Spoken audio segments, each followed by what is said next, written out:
Hello po, Sir Jamael Dimapuro. So sir, ito po yung order nyo po sewing machine sa ating TikTok shop.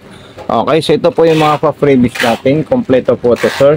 At kung meron po kayong kailangan at katanungan, ilalagay ko po dito yung sticker po para sa ating Facebook account, YouTube at TikTok. Okay, so pa-subscribe na lang po sa ating YouTube channel at basahin nyo po yung sticker na ilalagay ko dito. Kasi doon nyo po ako pwede makontak, Sir Jamael.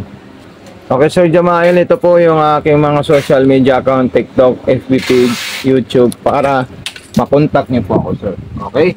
So, unang step na gagawin natin dito, sir, tayo muna ay mag-set up ng wiring o kung paano po natin siya isasaksak. Ito po yung freebies niyang converter po, sir. Ito, yung wire natin na kulay white, Sir Jamael. So, kailangan po natin dito po siya isasaksak sa ating transformer. Ito po siya, sir. Ayan. Saksak natin dyan.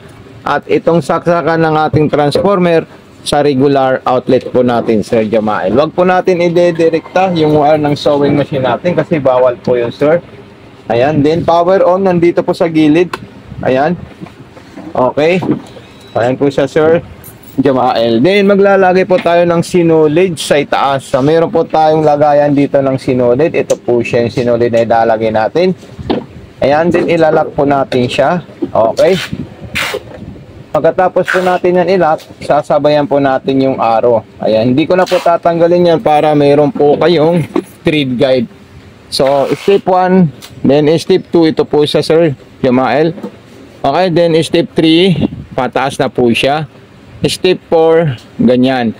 So, kailangan yung pressure foot natin nakataas po yan. Hindi po yan pwede nakababa pag tayo po ay maglalagay ng sinulid sa itaas. Kasi hindi po siya papasok sa loob ng mga araw na to. So, mas maganda nakataas po siya, Sir Jamael. Okay, so ididiretso natin sa butas ng karayon. Pwede niyo po pag-aralan itong automatic shooter thread ng ating sewing machine. So, paano po siya? Ito, panoorin niyo lang po ito, Sir Jamael. Kasi, napakaganda po ito pag natutunan niyo po siya. Ayan. Okay, so yan po yung assistant. Kita niyo po siya, sir. Hindi na po ako nag-manual. I-zoom natin para makita niyo po siya. Okay. So, ayan po siya. Ayan. Okay, sa pag hinila natin dito, matatanggal po siya, sir. So, dapat isasabit natin siya dito at ilolong press po natin yan. Ayan po. Ayan. Okay. Tingnan nyo po, mayroon pong bilog dito na lalabas. So, ayan po yung bilog.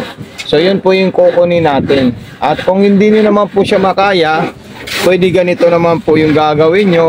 Manual na pagtusok sa butas ng karayom. Okay, ganito po siya. Eto.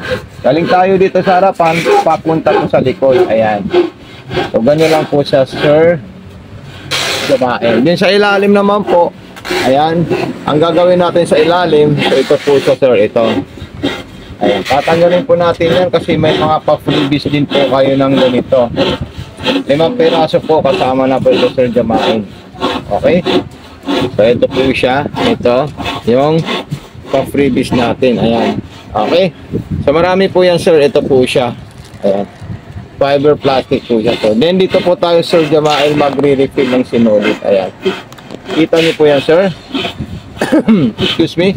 Ilalagay po natin ito. Ayan. At itatali natin dyan yung sinulid. At itutulak natin doon.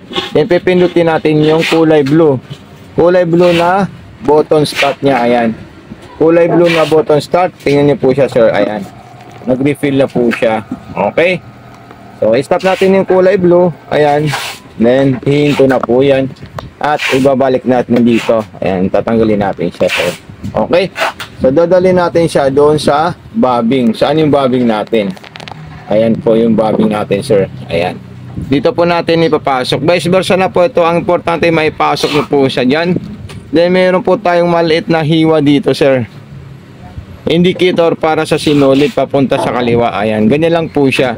Then, pagkatapos naman po niyan, tayo naman po ay magpipick up ng sinulid. Huwag niyo po ito kalimutan. Ayan. So, ayan po yung dalawang sinulid natin. Hihilain ko lang po ito. Kung nahila ko, so dalawang sinulid na po yung lumabas dyan. Ayan. dalawang sinulid na po, sir. Ayan. Ito, ayan, dalawang sinulid na po yung lalabas dyan. Pero pwede nyo po ako i-PM kung may mga tanong po kayo tsaka concern sa sewing machine din. Lalagay natin yan at kukuha po tayo ng tela natin. Okay? Yung tela natin, magbibis po yan sa tahi. Okay? Pag ang tatahi natin mga cotton, so dito po tayo pipili sa straight line. Okay, pag maong, ito po yung pang maong. Pang cotton, ito po at saka ito. Pang manipes, ito po siya. Katulad din po yan sa zigzag. Pang manipes, pang cotton, pang maong, pang maong. Garterize, pang manipes, pang cotton, pang maong. Scallop, garterize, pang maong, pang maong, pang maong. Din button holer. Okay? So, ayan na po siya, sir. Dahil cotton po yung tela natin, gagamitin natin ito, at saka yan. So, ito kasi sa mga maninipis na tela. Pag nakita nyo pong umilaw po siya ng 4, so kailangan po natin i-rotate ito. Bakit kailangan? Para po lumipat po siya dun sa tinutuldok natin. So, ayan po siya, sir. Ayan. Okay? Then, i-stop natin siya. Then, dito naman po. Ayan. Okay? So, ayan po siya. Then, kung gusto nyo pong lock or reverse, i-press nyo lang po ito. Ayan. Automatic na po yan na atras po siya. Okay po, sir? So, ganyan lang po siya kadaling gamitin, sir. Okay, so gagawa naman po tayo, Sir Jamael Di Mapuro, ng multiple zigzag. So, saan po yung multiple zigzag natin? Ito po sila, 1, 2, 3, 4. So, pwede po natin yan, gawan yung 4 na yan. Okay.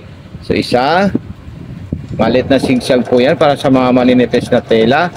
Then, sunod po natin dyan, zigzag natin sa medium na tela o sa mga cotton na tela.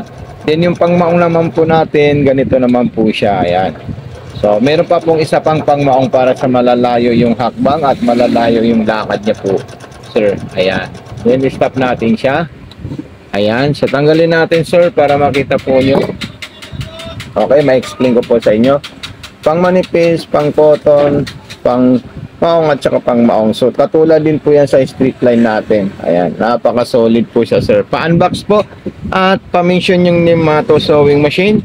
Then, pa-subscribe po sa YouTube channel namin, sir. Ayan. Okay? Yung YouTube namin, same name sa TikTok, Mato Sewing Machine. Name ng TikTok at YouTube. Then, Facebook page namin, Mato Sewing Machine Vlog po, Sir Jamael. Okay? So, ayan po. So, subukan po natin lahat yan, sir. Ayan. Okay? So, another, yung scallop. Yung pang-embroidery o pang-borda. So, napakaganda po yan, sir. Napaka-solid na sewing machine ko to, Sir Jamael Di Mapuro. Ayan. So, another design naman po. Ayan po siya. Ayan. Tingnan niyo po siya kung gaano kasulit at kung gaano kaganda ito. Ayan.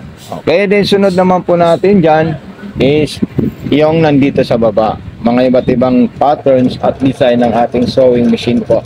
Okay. So, ito po yung, ito para po to sa pang mabagal na speed. Ayan. Kung sino po mabagal or medium at high. Ayan. Okay. Ayan po siya, sir. Then, dito naman po. Ayan. So, pwede rin po dito. Pwede rin po yung button holder natin. So, ayan. Okay. Pang beginner, pang bahay, pang repair na mga damit. Napakaganda po to, Sir Jamael Di Mapuro. Opo. Ayan po siya. Then, isunod naman po natin dyan is itong button holder. Yung button holder po natin, meron po tayong ibababa na bakal dito na forward, backward. Okay? So, tapaliwanag ko po sa ito, sir. Ayan. Automatic na po yan pag naka-forward po tayo. Hindi ba backward po natin yan? At automatic na rin po yan na atras po siya, Sir Jamael. Ayan. Makikita niyo po siya. Okay, so stop na po siya. Then, pakita natin sa ating live yung ginawa po niyang button holder, design at multiple zigzag. So, Sir Jamael, ito po siya, Sir Jamael. Napakaganda po siya. Bibiyakin nyo lang po to kasi may freebies po kayong pambiyak dito or pangbutas. So ito na po siya, Sir Jamael. So maraming salamat po sa iyo. God bless and more power po and happy showing po, Sir Jamael. Ayan.